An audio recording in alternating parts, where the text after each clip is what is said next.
Good morning, everybody. How are you? Oh, there we go. I managed to do it right this morning. I hope everybody is well, and we're very excited to be back here for our lunchtime winning the writing game session with you all. We have had all sorts of technical issues this morning, but I always get told off for saying that. So anything could happen, but we've been having a right old giggle too, so hopefully you will enjoy it. Elle Mcnichol is one of the best guests. I've interviewed her before and have loved every second of it. She's full of fun, and she gives you a real window onto the world of the debut author and also of being a writer, illustrator, and all sorts of other things. Her fantastic book, ELSETIME, won the Wells Festival of Literature book for children. I nearly got that right. And has also just been recently shortlisted for the Spellbind Awards in the UK. But I am going to hand you over to Mr. Simon Trewin, who is going to be doing the interview today, and he'll be telling you a bit more about that. And we get to see inside Eve's office, which I love. So hopefully, there's loads of people joining in now. No lag this morning. Right, Mr. Trewin, I'll bring you in now. Just count you in there. There we go. There's the book. Hello. Perfect timing. I was reading a fantastic book, but there we go. Absolutely. It's got the most gorgeous cover. I think the cover was shortlisted for an award as well. Hang on. Right. Let me bring Eve in before anything else happens. Well, we have her. There we go. Nearly there. Nearly there. Now there you are. Live. Hi, guys. Hi. How are you doing? I'm in great form. Fine fettle, as they say. Yeah. You're actually just down the road from me too, aren't you? We're not far apart. Not too far, yes. As the crow flies, talking about crows, yes. Indeed. Right, I'm going. I'll leave you to it. Okay. See you soon. See you. Okay. Enjoy. Bye. So, Eve, I think we probably need to start this interview with a warning, don't we? That time travel isn't something you should try unless you're prepared to face the consequences. Would you agree with that? I would totally agree with that. I would also say that if you're going to write about time travel, be prepared to face the consequences. It's not easy. There's so many paradoxes you have to think about. It would literally blow your mind. Yeah, I think I want to sort of ask you a lot about world building, because clearly you need to do that. So, okay, so we have this book which I've been absolutely transported by. I mean, it's a story of friendship, courage, time travel, and of course a very special crow. So I think when I spoke to you, I can see a crow behind you. Is this they're ever present in your life, are they? Ever present. My writing room is actually our spare room in our house, like many people. And God help our guests, because I've taken to attaching cutouts of crows around the side of the room to keep me inspired. But I don't think it's a very pleasant thing to wake up to in the middle of the night with all these eyes staring down. But yeah, I have a bit of a crow fetish, definitely. Before we start talking about the book, I'd say I think the illustration, the cover design, and the interior illustration by Holly Ovenden, is that how you pronounce it? Holly Ovenden. Oh, yeah. She's an absolute dream illustrator, designer. Yeah, I was blessed to work with her. And I think plenty of her books are really making headway at the moment. So, I'm absolutely thrilled that she got to work on my cover. I don't know if we can see that, but I mean, I love that one, for instance. Yeah, they're beautiful. There are 10 illustrations on the inside, and I'm sure we'll get to chat about it later, but I was blessed in that my publisher allowed me to work closely with Holly on the front cover and the inside, which is quite unusual. So I was very, very lucky. So I want to go right back to the beginning in a moment about how you started to write and all of that. But for those of our viewers who haven't read the book, and I'm going to say haven't read the book yet, because they are all going to read it and buy it. What really surprised me was reading after I'd read the book that it was inspired by true events. The Great Flood of London in what year was it? It was in 1928, and it was a huge disaster of its time, but very, very rarely spoken of since. And it happened basically. It was a number of things that kind of came together, a perfect storm, if you like. In that there was a beautiful snowy winter in London over 1927. And obviously the snow melted. There was a massive thaw that happened overnight, and all that water came gushing down the Thames. And it met with a really high spring tide, which was pushed in by a massive storm. And where, if you like, it's a tidal river, obviously. So where the actual snow melt water came down and met with the surge coming up the actual river. That they had dredged the actual river at that point to make way for bigger ships, and it literally just ganged up and basically burst over the embankment wall. So 14 people actually lost their lives that night, I should say. So yeah, I was kind of inspired when I read that story. I just thought this has to feature in my story. You know, in terms of the location was perfect for my little mudlark that was popping around in here. So it kind of, although it's not based on the exact events, it was certainly an inspiration behind my story. Yeah. So did you come to London and kind of walk the river and find that route? I did. I was like a maniac, to be honest, because the whole way through writing this story, I've kind of been hit by sort of serendipitous moments that kind of kept confirming to me that this was worth doing. Keep going. And then I had the opportunity to go over to London, obviously to meet my publisher and so forth. So the book was written at this stage, but as it happened, at the hotel we stayed in, I hadn't a clue about London, and we just picked a hotel, and it had a swimming pool. The kids were coming with me, and it was one of the only hotels I could find with a swimming pool. So as it turned out, that particular hotel was almost directly in the spot of what is called the Frippery and Fandangle Emporium in my book. It's a jewellery shop in my book, which features, and it's almost in that exact location where I'd placed it. So I was able to literally go outside the hotel door and walk across Vauxhall Bridge, which is Eyelet Bridge in my book. I was able to look down onto the foreshore where Needle Luckett, my main character, would be digging for treasure. And I was able to go and visit the actual Tate Britain there, which was the Tate Gallery back in the day. And that's where a lot of the events come to a head in my story. So it was just wonderful, absolutely magical feeling. It really was. And at that stage, how much of the book had you written?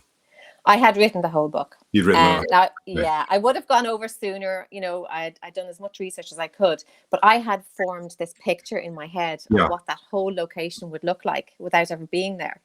And when I got there, it was just almost exactly as I expected. I could literally throw myself back to the 1920s and how it would have appeared back then. So it was really special, a very special moment for me. And also hugely important because at that stage we were still doing final edits, and I was still able to just inject a little bit here and there to kind of, really, I think there were large posts that go along the embankment wall, and I was able to bring those little details, and I think it's all in the details. So I was thrilled to bits with that. I think you obviously enjoy words. You enjoy the sort of playfulness of words, and I think things like the Frippery and Fandangle Emporium and Needle Luckett and Glory Bobbin, they're almost Dickensian. Were you a fan of Dickens when you were growing up as a child? Well, I was forced to read Dickens books back then, but I have to say to you, I'm a bit of a divil. If you're going to write something for a very, very long time, books take a long time, as we all know, you have to enjoy it. And obviously with children's books there's more scope, I think, there as well, to introduce a little bit of fun. So when I was actually coming up with character names, and they're quite important. I think that as you're writing, if you don't have the right character name, it can actually stall you a wee bit. So I was trying to think of good names for my characters, and I very quickly realized that this book was going to be set in a town which was going to be a very fashionable town. It was going to be full of glitter, and immediately the 1920s obviously was playing a part in my mind, and London was playing a part in my mind, where the height of fashion. So I decided that all of the names, or most of the names in the book, and place names too, would be based around kind of sewing terms. So I have, for example, Gloria Bobbin. There's Needle Luckett, obviously Needle, and countless more. There's Broidery Key. There's Eyelet Bridge in itself, Eyelet. So they're a whole lot, and of course you have fun with yourself, But I think sometimes if you make these things a bit too obvious, they can be a bit corny. But so I kind of kept it a little bit low key. But kids, it's a great thing now for when kids read the book and you're talking about the book afterwards. You can play guessing games, so they can guess, what to try and find all the different sewing terms within the book. So it's good crack. Are you is sewing something that is a hobby in the few minutes you have?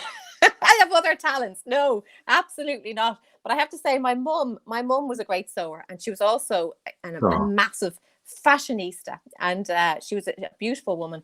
And she was also a shopaholic, and she used to bring home new clothes every other day. And we'd say, "That's beautiful, Mum." And she'd say, "Oh, this is the in thing. This is the in thing." So that's where I got the name of the town, which is Inthington.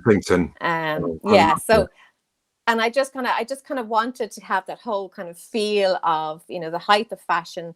Everything is just, the flapper parties and the frilly dresses and all that sort of stuff. So I wanted to bring that into the 1920s so that it would contrast completely with the other time which my book is set in, which is the 1800s, 1864.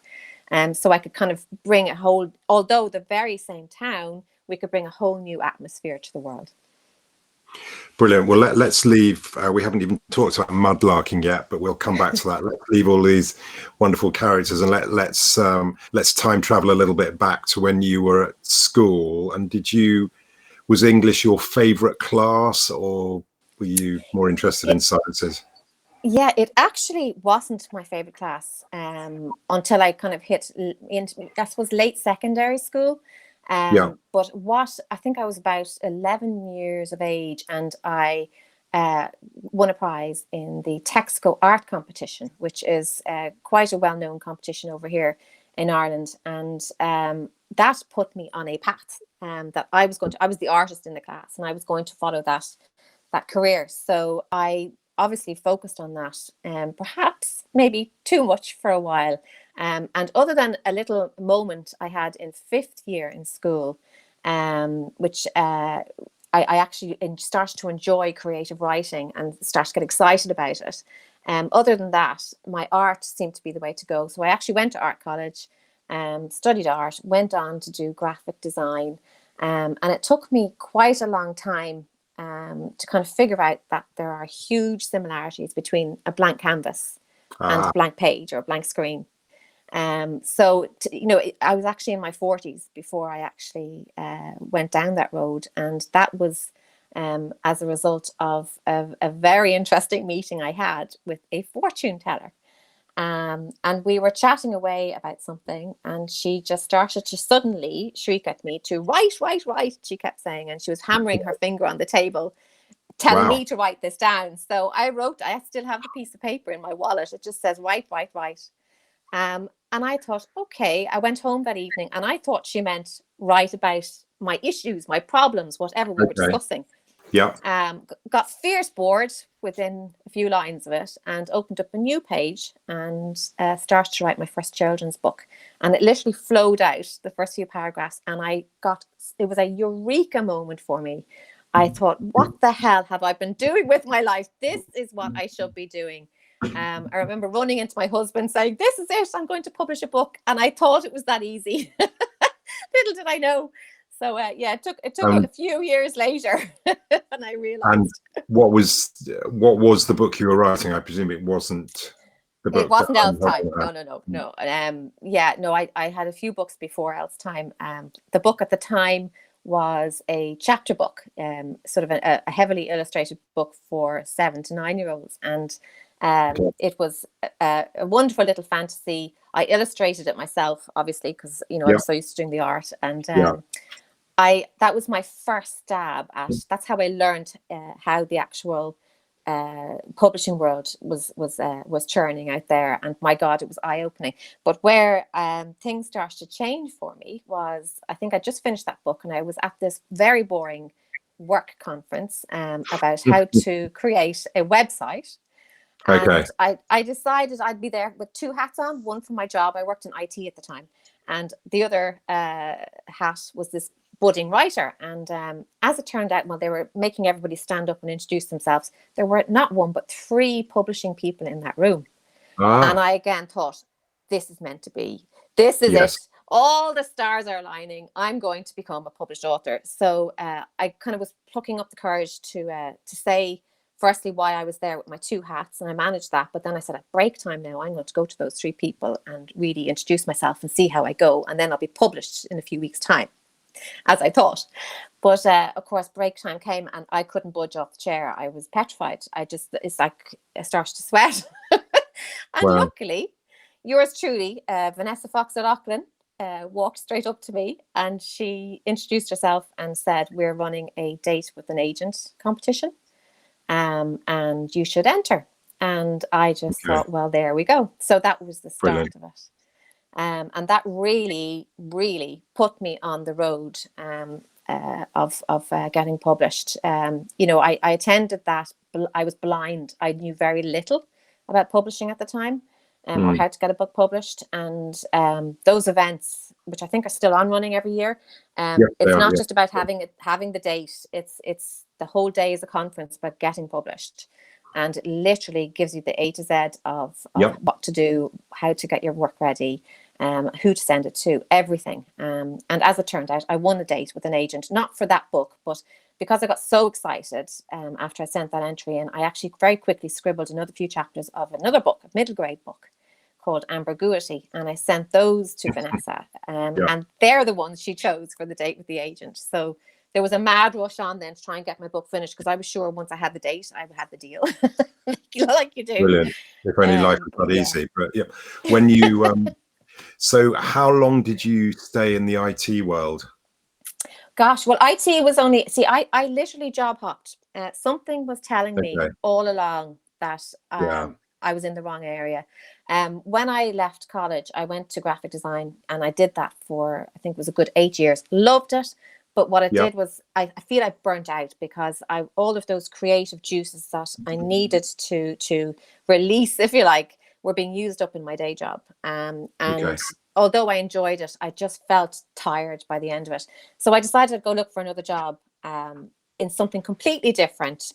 I saw an ad in the newspaper at the time, the way jobs were advertised, and it said IT something or other on it. I didn't even know what IT meant. I applied for the job and got it. And it turned out to be sort of a project management role.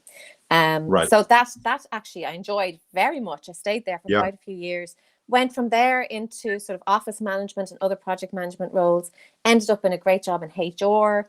The whole time just not satisfied. And in hindsight, when I look back on all of those jobs, the one thing they actually did have in common was copywriting, and basically writing those nasty emails no one else in the office wants to write, or writing the presentation for people, for my boss, putting words to his ideas. And I realized I was always the writer in all of my jobs, but it didn't occur to me for a long time that I could actually do that.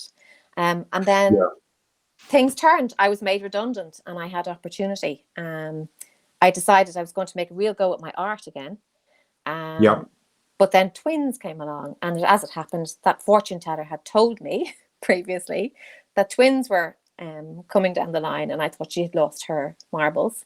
But twins came. So having the twins kind of gave me another opportunity, and that was, I loved reading to them. And I started, I suppose, invest an awful lot of time in children's books. And then, you know, the story from there in terms of I started to write my first book. How old are your twins now? They're 10 now, going on 11 actually. So we're in full throttle with our homeschooling. We're back to school next week, so we're looking forward to that, or the week after. Are they your first readers now? One of them is an avid reader. She's brilliant in that she is being very honest with my writing, but she's my number one fan as well.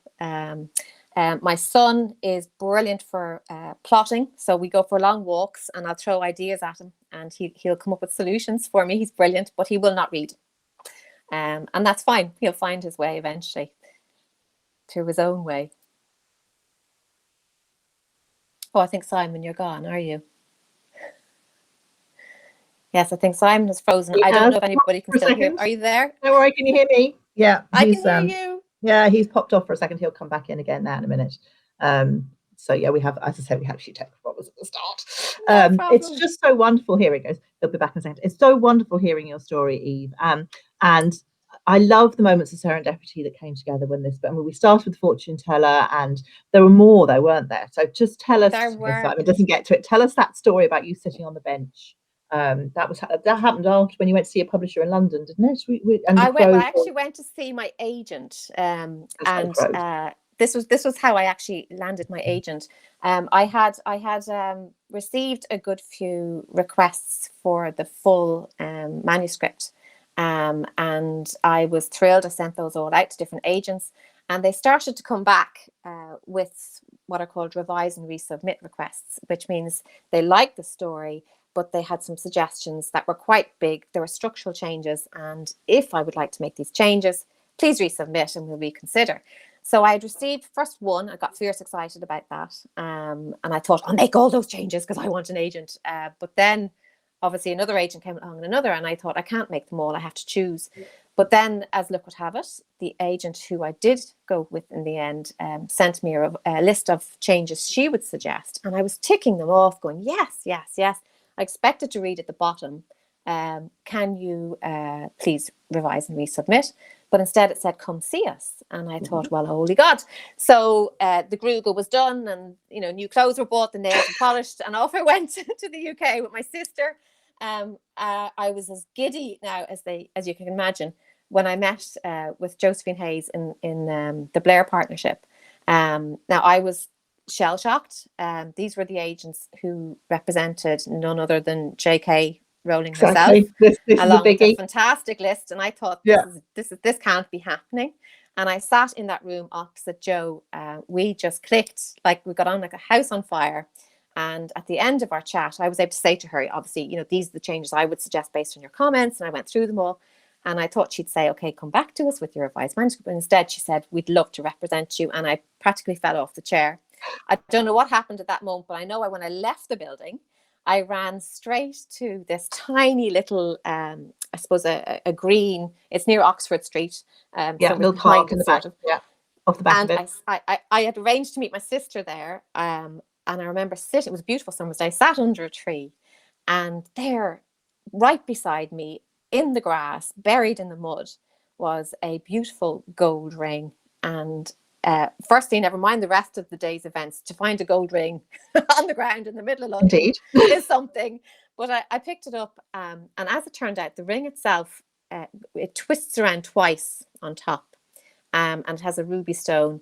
And I had already written into the first, maybe if not the first, the second page of my story, that my protagonist, Needle, the mudlarker, actually finds a gold ring that twists around twice on top. And I just thought, this is meant to be. This is it. Incredible, isn't it? I think it was Roald Dahl has said one time that if you don't believe in magic, you'll never see it. And I strongly believe in that as long as you believe there is some magic going around, there is serendipitous moments around you. If you look out for them, you will see them. And absolutely. I think when you're writing a story and it takes a long time and it's a marathon, when these little things start coming into play, it really just keeps you going. And but as I said, you have to have your eyes open to see it. Amazing moments. I'm going to bring Simon back in now because he's popped back in. He's fixed his internet. But we're just talking, Simon. There, sorry, Simon. We were just talking there about Eve meeting her agent at the Blair partnership, and this incredible story about this gold ring that she found, which is just amazing. I know that little square really well, and just off Oxford Street, and it's just one of those moments, incredible serendipity. But what's really interesting, I'm going to go in a minute. What's really interesting is that of all those full manuscripts you were requested and all the lists of revisions that you were asked for, it was the agent who read the book and could see changes, but could see your writing and could see the quality of your writing and was excited about the book without the changes that you read. And I think that's a really important message, because you do get lots of people who, everybody has an opinion on everything, and you can end up with people coming back and saying, well, look, we need you to change this and we need you to change that. Simon, see whether Simon agrees with me. But actually, it's having that person that's passionate about the manuscript that's so crucial. I'm going now, so Mr. Trewin, you can take over at that point. Excuse me. Cheers. And it's true. And I found certainly with my agent that it's not just that she's passionate about the story that I had submitted. She is passionate about my writing. And there's a huge difference. And, for that reason, I feel, now touch wood, but I feel we're in it for the long game, that she's going to be there with me and support me in whatever direction my career might go. And I think that's hugely important. And it really made me realize, throughout the whole hunt for an agent, that we have to do our research, and we have to make sure that the agent that it becomes available to us is the right one. Don't just say yes for the sake of it. No, I think you're right, because it is, an agent is there for you, not just for the work. I always think as an agent, I'm not taking on a book, I'm taking on an author. And I think there is a difference there, you froze and disappeared. So I wasn't sure whether I was broadcasting or not. So I read the first few pages of the book to myself out loud. I hope you enjoyed it. Oh, I did. I enjoyed the book very much. I was going to ask you, you talk about The Wizard of Oz was an influence on you as a child. That was a favorite book of yours, was it? Yes, I think I have it here somewhere beside me. The Wizard of Oz. We didn't have a lot of books when we were kids growing up, which is quite a strange thing, I suppose, for any children's writer to say. But it's the truth. And as it turned out, before I got my hands on The Wizard of Oz, the main books that I read were actually encyclopedia and dictionaries. And I would spend hours and hours sitting there trying to guess the meaning of different words.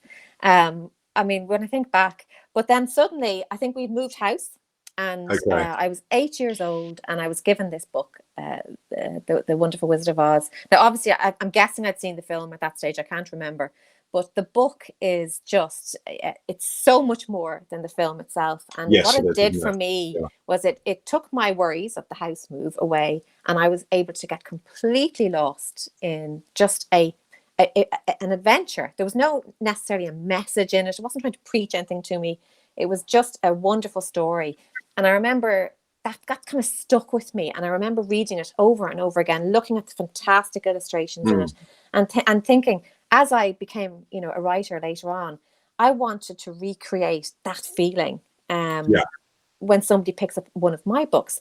And for that reason, when I write, I always make sure that I include in my story something that gives me that feeling. So, I literally took a handful of my favorite things and made sure that they featured in this story, things that gave me a thrill, things that filled me with wonder. And I think this is important for anybody writing, because you are going to be with this book for a long time, whatever book you're writing. So, I love hagstones, stones with holes in them. I love crows. We have gift-bearing crows, which I could tell you about now, but I picked all my favorite things and make sure that they somehow featured in my story. And I think that's crucial to try and recreate that wonderful spark that I got back in the day. Have you saved favorite things for the next book? Have you? I have. I'll show you one thing actually. This here is, I don't know if you can see it properly now in this camera, but can you see that? Oh, it's a skeleton leaf, yeah. It is a leaf skeleton, and I found it maybe a year ago. And I remember thinking, if you look really, although it does look a little bit like a pair of tights, it also looks like a map. If you look really close, and I thought, hey, that could be the map to a wonderful world. And I thought, that has to, so that's going to feature in my next story. You have to wait and find out. I'd love to get down to sort of nuts and bolts, because I mean, what you've done in your book is you've created this sort of dual time narrative. In a way, you're not having just to create one world, you're having to create two utterly credible worlds that the characters travel between. You talked in a very evocative way earlier about the blank canvas. And I think some people are intimidated by the blank piece of paper or the blank canvas. You clearly aren't. But what do? So you sit down in this amazing room, which is hardly devoid of stimulus. There's a lot around you. Yes. Are you a plotter or a pantser, as they say? Well, there's the question. I'd say 50-50. The way in which I look at it is this. If you're doing a jigsaw puzzle, what the way I do a jigsaw puzzle anyway is I start with the outside and I do the frame. So when I'm actually coming up with when I'm sitting down to start a new story, I literally get the framework just enough to kind of make sure that I have some key kind of plot points that I'm going to get to around my story. Okay. What happens in the middle, I leave blank. And I go up to the top left-hand corner and I paint the very same way. I go to the top left-hand corner and I work my way down. And I love that feeling as you're writing, although you have a general direction of where you're going, to actually feel those moments yourself as you write, when you turn a corner and something happens for the first time and it takes you by surprise as a writer, never mind the reader. I think they're magical. And I also find that if something pops into my head, like for some reason you've written a nun into a paragraph, a scene, don't delete that nun because I guarantee somewhere in chapter 25, that nun's going to play a very important part. And okay, if you get to the end of the book and you don't need that nun, chop her out. But I definitely believe that your subconscious mind is working away without you even knowing it. And you need to put all these bits in and they will all start to make sense towards the end. Now, I think that without that framework, I think that it could take 5 years to write a book. I think, you have to be realistic. If you want to get a book published, particularly, you don't have 5 years. So, the less time you have, the more little pieces of jigsaw you're going to have in place before you start writing. But, and I'm learning that at the moment. So do you write chronologically though? I mean, once you've got your framework, do you then follow the journey through the book? Do you with the characters? I do. Yeah, I do. And I suppose with children's books, generally speaking, they're going to end up running in that order anyway. And they are fairly linear. So yeah, now, although granted with ELSETIME, the way in which it started off was, currently the book is, almost in 3 parts. The first part is the story of Needle, who was our mudlark in 1864. And then at the end of his section, he travels to 1928, which is Glory Bobbin's section, if you like. But and then there's a moment where they are actually together at the end of the book, the last third of the book. So that's how it's currently structured, and that made sense for younger readers. At the time of writing, I actually had it basically alternating between their 2 worlds, because there was a lot going on in Needle's world that was being echoed in Glory's world. So you'd have like literally a chapter with Needle, chapter with Glory, chapter with Needle, and so forth. And you could see this little thread kind of running through it. But for younger readers, that was just a bit too far. And I discovered that as a result of there's a book competition called the Bath Novel Award. I'm sure a lot of your listeners are aware of it. There's also the children's version of that, and ELSETIME short are longlisted in that award. And as a result of longlisting, I was able to get feedback from the young readers. They were obviously the target audience, and it was like gold dust. And they were able to tell me that they found that hopping just a little bit too much. They had to keep going back and rereading bits to kind of follow the thread. So that made me change the overall structure of the book. But yeah, I think definitely I tend to, for my own sake and for the reader, because they're children, I tend to keep it quite straightforward. Because I know some people who write with parallel worlds will write kind of one, they'll write the 1928 section, let's say, then they'll write the 18 section, and then they'll just interweave them. But you wrote them by cutting between them, did you? I did indeed, yeah. And I actually also found it difficult because I was jumping from one point of view to another. And I was getting so immersed, and I was hoping the reader was too, getting immersed in one world and then regretting having been pulled out and put into the new world, but then loving the new world enough to regret being pulled out of that. But when I had my 2 worlds merge, I found it quite difficult to try and find out, well, I tend to write sort of like in a close third. So you're really in the head of your protagonist. And I found when I got into them joining together, I had fierce difficulty because I was doing it from her perspective, his perspective. It was quite hard to really settle with who is my main character. But to me, the star of my show was Needle all along. And I've been quite surprised by how the book has been perceived by some people. They would say it's Glory's story, it's not Needle's story. So that has definitely surprised me. Yeah, and I think that comes down to a lot of children's books do have female protagonists. Plenty of male too, but I think there was an assumption that it was going to be Glory's story the whole way through, and it actually is Needle's story. And I think the people who've really enjoyed it have definitely felt that they've really got to know Needle throughout the whole journey. I think being a writer, I'm sure, it's a wonderful thing to do, because you send your work out into the world, and it lives different lives in different minds, doesn't it? It does, yes, absolutely. And it's wonderful to get the feedback from people. Yes. In terms of what it meant to them.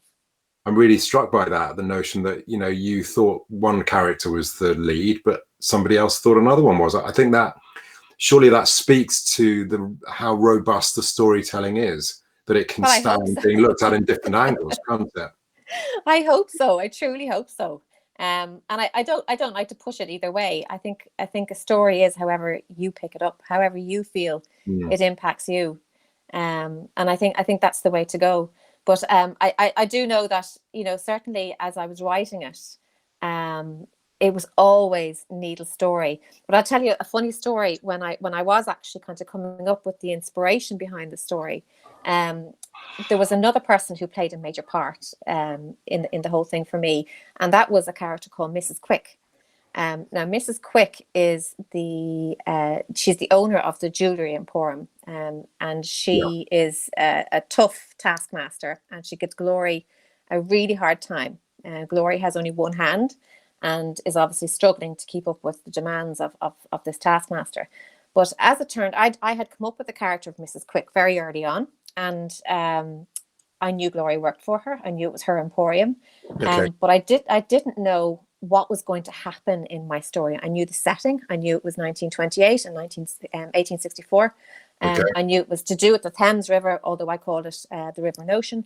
And I had no kind of like event, if you like. And I did a bit of research then, and I was absolutely thrilled to find my research about the 1928 flood. And I thought, okay, this fits the bill 100%. But it was only when I came across a newspaper clipping, and it actually listed the 14 names that lost their lives in that real flood.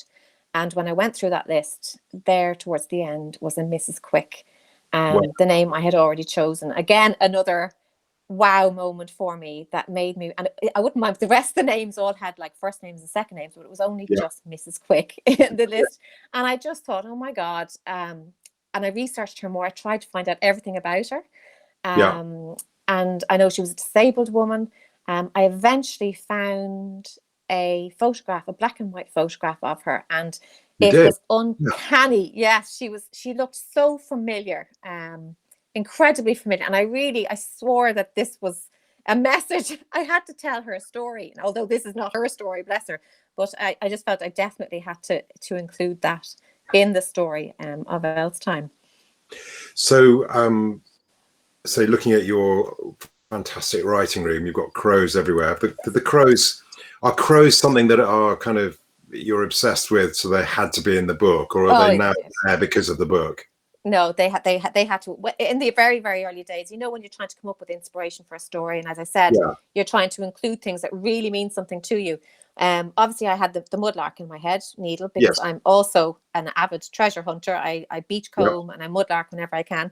I knew about Mrs. Quick and her apprentice Glory, and they were making fancy jewelry. But I also had my crows, and this came from I feed my birds. In fact, I look after my birds nearly more than I look after my twins. They are spoiled rotten, and I spend a fortune on them, every penny I have, and I feed them daily, hordes and hordes of nuts and seeds. And I started to think I'm gone mad now. I started to notice these tiny little things left beside the bird feeders, and I'll show you one if I don't disconnect myself. And they started off just like little kind of triangular shaped pieces of metal and ceramic, and they were left by my feeders, just tiny little things like that. And I thought, I'm imagining this. Some were glass, some were ceramic, some were metal, and then the gifts started getting a little bit more extravagant. So if you can see that, that's a little Spider-Man head.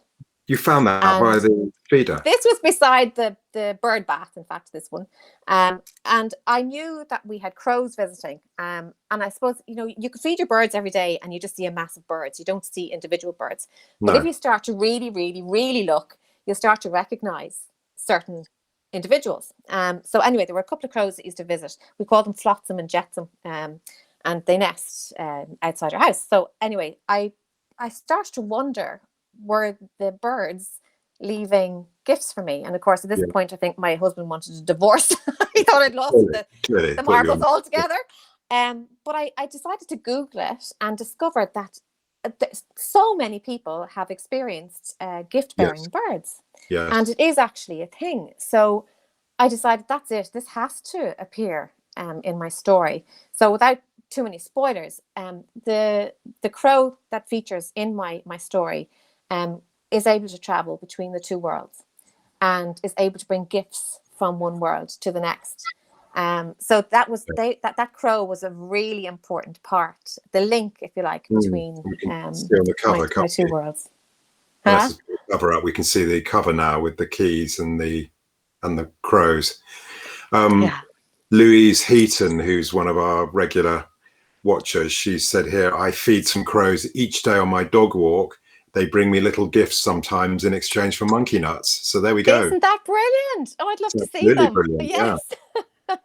I'm delighted. I'm not the only batty one. I mean, I think my cat brings me dead things, so that's not such a good present, really. But I'd love to ask you, do you ever suffer from writer's block? Is that something that is part of your life? Absolutely. Almost daily, I'd nearly say. And I go back to the idea of the blank screen and the blank canvas. And I just keep saying to myself, you have to start somewhere. In fact, my website is called Start Somewhere, because I think it's, you can spend your life sitting there going, I can't do this, I can't think of anything, nothing's coming, and so forth. But if you put something down on that page or on that canvas, it's something you have to work with. And no matter how rubbish it is, you can delete it later, but it actually just gets you flowing. And I find on those days where, say, you're halfway through your manuscript or what have you, and you're feeling that way, what I do is I go back a few chapters and I start to read through what I've just recently written. And I very often find that something I have written has perhaps taken me down an incorrect path. And I think it's your subconscious mind playing with you. It's saying to you, hold on a sec, you need to recheck what you've done. And that, or even just simply rereading what you've written recently, gets you back in the mind frame, and you can start to continue on then. And if that doesn't work, I always find editing, like my process when I'm writing is quite unusual. A lot of people say, it's like, they say, vomit out that first draft, get it on the paper, and at least you have something to work with. But in fact, the way in which I write is, again, like the way I paint and the way I do a jigsaw, and I start in the corner and work my way down. I will basically do scene by scene by scene. I will go over those scenes, making sure they're perfect, or as happy in my mind. And I'll continue. I won't continue on until I'm happy. And then I keep going. And it's only when I get to the end, which can take a very long time, I have a semi-edited story at that point. But then I can, when I'm doing my rewrite, I can really hone in on certain things. I can hone in on, be it the pace, or I can hone in on setting, or I can hone in on my main character's arc. I can really focus on those things instead of fixing up clunky sentences and stuff like that. That's already done. I find that's my process. Everybody's process is different, but it certainly works for me. But again, you have to just, if you feel the blank canvas, you just have to keep saying to yourself, start somewhere, just do it, put something down, and you'll get somewhere with it. So you're in a lucky position now that you're able to write full time. Yeah. Well, currently I'm homeschooling all day. Yeah, I'm sorry. That's crazy to say that, but yes. Bananas. But yeah, as soon as it's my job, that's how I look at it. And as soon as the kids are in school, I'm straight back into my office, cup of coffee in hand, and I'm at my desk by 9 o'clock. And I will stay there until I have to either eat or collect the kids. And as soon as the homework is done, feeding is done, all that sort of stuff, I'm back at my desk in the evening time. I tend to like to write in the morning and then, edit a wee bit in the evening, or do admin stuff around ELSETIME. So yeah. Yeah, I was going to think that, your books are, I imagine, are very research heavy, but the key surely is not to let that research weigh down the narrative, is it? It's not about showing off everything you've learned about. Oh, totally. I think you've got to get the story on, haven't you? Oh, absolutely. I think it's really important. Like, yes, I will get lost down a research rabbit hole time and time again. I love Well, that's a research. good I thing. absolutely adore it. But it's amazing what inspiration you get Yeah. from just Googling, you know. I think it goes back in the day when I read my encyclopedias.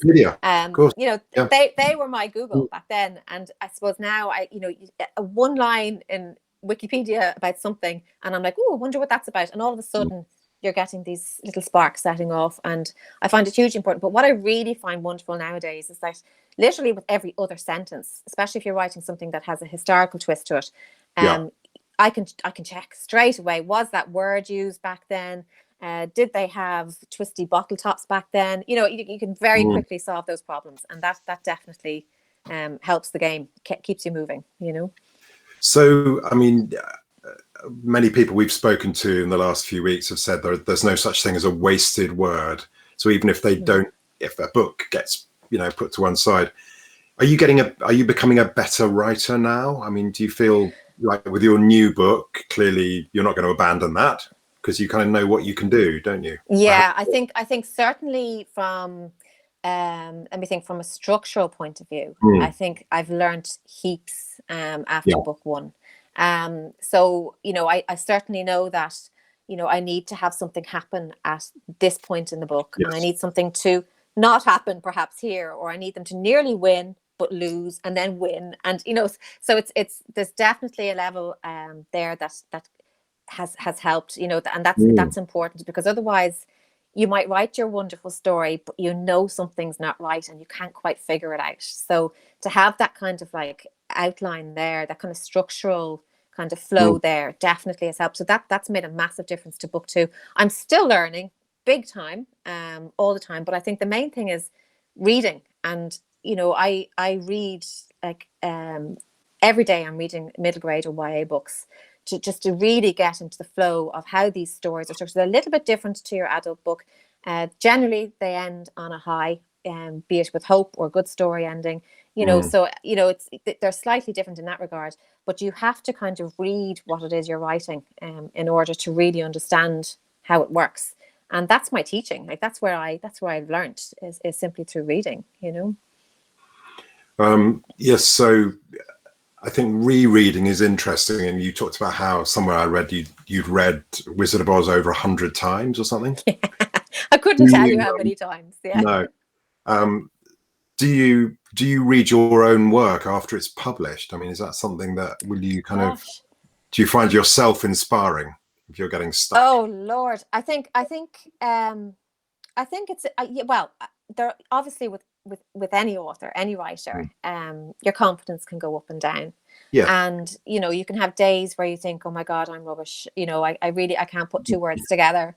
Or at least I hope everybody feels the same way. But certainly, when the book was published, I did kind of make it a treat to sit down and read that book from cover to cover as a reader, rather than as somebody who was editing it. And I enjoyed it, which was brilliant. And it sort of gave me the push to go on, to keep going. I did it once, I can do it again. But even, although those words some of them were written back in 2017, although they've been edited so many times since then, I'm kind of amazed at how much my writing has actually progressed in those few years. Yeah. And I suppose, and that gives me hope, that gives you, you always have that second book fear that you won't be able to do as well as the first book. Yes. But if I can see, as long as I can see progression in anything I'm doing, I'm happy, because it can only get better. So as long as I find the right story, of course. But yeah, I think, it's a job to read your published book. It kind of makes it seriously worthwhile. But what I did before publication was I read that book in every conceivable way I could. I printed it out in big writing, small writing. I read it on screen. I changed the shape of it on screen, changed the color of it on screen. Put it onto my Kindle. That was brilliant. I figured out a way in which you can send your own manuscript to Kindle. It looks like that made and it really, really lets you kind of even things like chapter lengths and stuff like that. It really gets you kind of honed in as a reader. So yeah, I think that was hugely important to do that, because God, you're staring at that screen for so long, you really can't see the wood for the trees, you know. No. Do you read your book out? Do you read your manuscript out loud as you're going? I mean, do you know, I didn't do a lot of that with ELSETIME, and it's one thing I've learned, actually, because I've done a lot of readings since it was published. I've realized how important that is. Yes. And I certainly will keep that in mind for my next book. And yeah, definitely it's worth doing to actually, now granted, when I come across kind of a chunky sentence in my writing, I do read it out loud, you know, just until I get it right. That's always been there, but certainly from, you know, in terms of just story, and being able to take a snippet of your book and be able to hook people in, I think you do need to be able to perform it and be able to make sure that it reads well out loud, especially with children's books. I mean, you're always going to be reading to kids, so it's even more important, probably. Were you tempted to illustrate your own book and design the cover? Do you know, when contracts were being drawn up with my publisher through my agent, we did put in a little clause in there that I would have some input on the front cover, and that's quite unusual. So obviously I was very, very lucky to get that far. And what I did do was I did up some kind of roughs of where I felt the picture, just in terms of the vision, the overall vision. And I did send them to my publisher, and that was then sent on to the illustrator. And then I kind of regretted it, because I kind of felt, no, I need to see from her, she's the expert, not me. I need to see from her perspective what really shines in the book. And I was absolutely thrilled skinny when I saw the first cover draft roughs coming through, completely different to anything I had come across. Now the color, we needed to do a lot of work in terms of color and layout and stuff like that. That did happen really literally within hours. It was sorted. But I was absolutely thrilled that somebody else, an expert, was doing that, and not me. I think I would have made a complete mess of it, to be honest with you. I think I mean, it's a fantastic cover, and I think the text is as important as the images, isn't it? The way it flows and has its weird little quirks. Yeah. She's done an absolutely smashing job. And she really got with I suppose if you look at children's books, particularly middle grade books, and put them all out in front of you, or walk into a bookshop and see them all on a shelf, they have this kind of common sort of I suppose theme running through them. You know, they've got the same colors, they have the same kind of magical writing, blah blah blah. And I knew my story was a little bit different to the average adventure out there, and she captured that straight away and created a cover that is different. I mean, it sticks out like a sore thumb if you put it on a shelf compared to the other middle grade books around it. And that worried me a bit as well. Initially, I thought, have we gone too far? Like, would it not appeal? But it's worked, and it actually it won, or got became just second or third, I can't remember now, in a book cover competition that's run on Twitter as well. So that, you know, that was proof. I was delighted to see that, because it was real proof that it was being well received. I love it. I absolutely adore the cover. I think it's beautiful. So do you? So you're now writing your. We should actually just say, you know, I think your publisher's amazing, and they've done a fantastic job, haven't they? And they're not a big publisher, but they've published you in a really big way, and I think there's real confidence in everything they've done. So you must be really pleased to have found your tribe, if you like. I am. I'm very lucky. My publisher, Everything with Words, is run by Mika Haggard, and she's a wonderful woman who has precisely the same taste as me in books and in writing. And she's just, because she's such a small ship, she really takes care of her writers. So it's been a wonderful, wonderful journey working with Mika and getting the book out there for such a small publisher to have created quite a big shout. I'm really thrilled. And she put me in touch with, you know, she allocated a publicist to me to work with me over the course of the actual launch date. So it was a wonderful ride, I have to say. Very, very interesting. Good. I see, Sam, you have rejoined us, and I know I pulled a few questions out, and I think people have been really, really inspired by the jigsaw analogy, which is one I hadn't heard before, but it's absolutely brilliant, isn't it? I know. I'm fascinated by that, because you're talking about writing from the left-hand corner, working from the left-hand corner. I was thinking about me. I haven't drawn for years, but I always used to start in the middle. But I start in the middle of a book too. And when I was thinking, well, there I you would go. always start when I'm drawing. I would always start with the thing in the middle, and maybe. And I know what you mean by the corner. I also find it. I use the ironing analogy as well, in that when I'm ironing, you know, you go over your story, and you get most of those creases out. But then I go back and I really iron again to get it out. Wow. And I genuinely feel that as I'm working. I feel that I'm writing, be it a chapter or two, and I'm going back and I'm smoothing it out. And I'm going back a little bit more and smoothing it out. And I'm literally squishing my story along as I go. Totally using that. That's brilliant. I love it. I love it. I think that's fantastic. Just talk to us for 1 second about how do you have word counts per day? Because obviously you sit down, assuming everything's normal, kids off to school, sit down with coffee, you're at it. Do you try and set yourself a word count every day, or do you just see what comes? Well, I'll tell you this. When I finished ELSETIME, I wrote another book, which is in a drawer still. And with that book, I did what I thought was the way to do it. Everything I'd heard, and that was I planned it with my post-its. I was like Catherine Ryan Howard, actually, with my fantastic display of post-its everywhere. And then I sat down and I said I wanted to be this word count of X, Y, and Z, split it into so many days. That's my deadline, and I'll write this per day, and I'll sit down and I'll do that. It was the worst experience ever. I'll never forget it.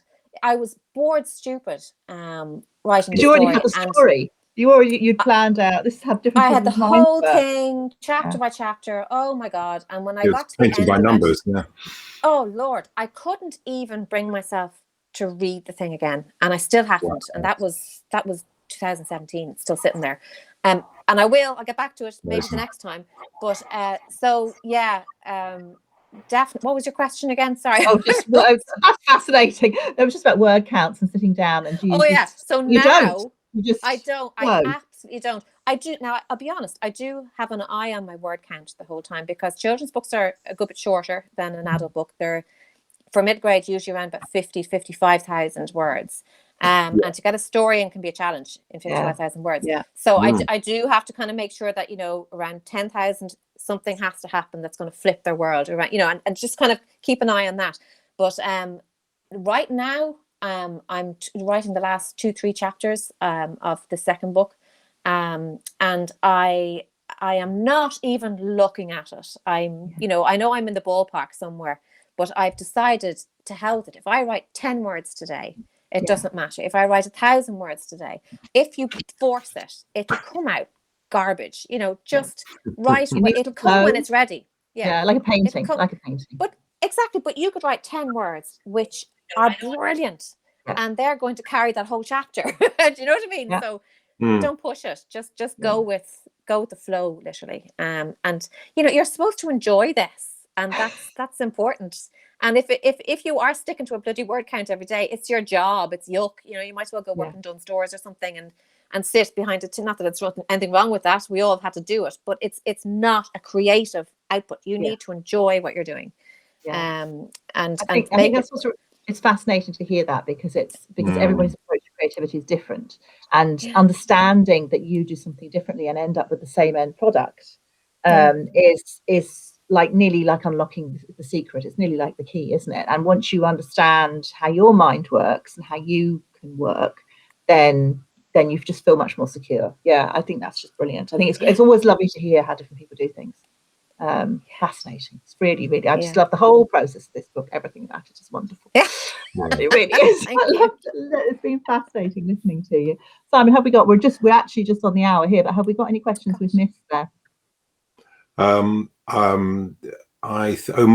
modern day children's authors inspire you? That maybe you don't have to answer that if you don't want to, because it's can be a difficult one. Yeah, I think definitely Sophie Anderson writes some brilliant books.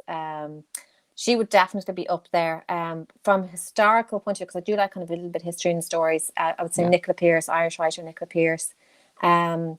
There's so many. I mean, There are some fantastic ones, aren't there? Just yeah, amazing. Lindsay Galvin. There's so many. We're in a golden age, I think, of children's writing. Oh, we absolutely are.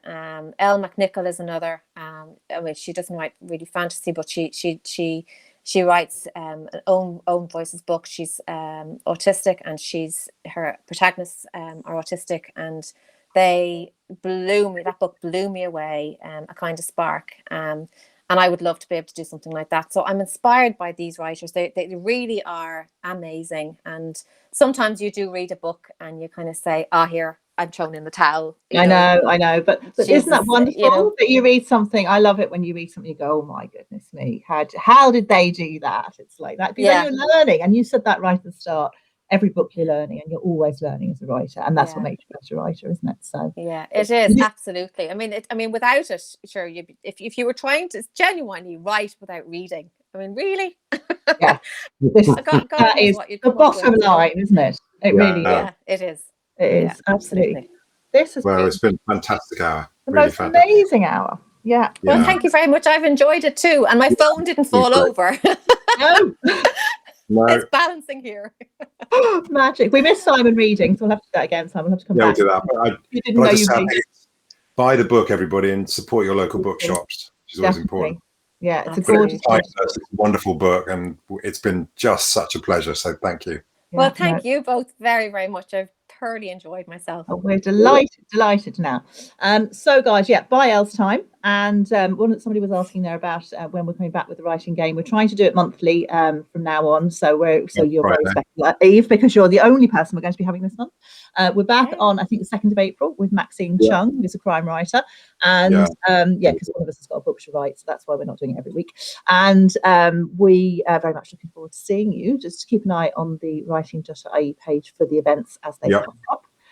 Keep an eye on, if you want a copy of ELSETIME, you don't have one, obviously you should be buying it anyway. But we're doing a giveaway on the writing.ie page, and you can go over there and read Eve's a fantastic article about the book too, which is gorgeous to read too. So just flip over there and you'll be able to find it. So thank you very much indeed. Thank you, Mr. Trewin. Thank you. Thank you, Ms. McDonnell. Thank you very much, everybody. Thank you for joining us. I'll leave you all to it. Thank you for joining us, guys. Bye, everyone. Thanks a million. Bye-bye.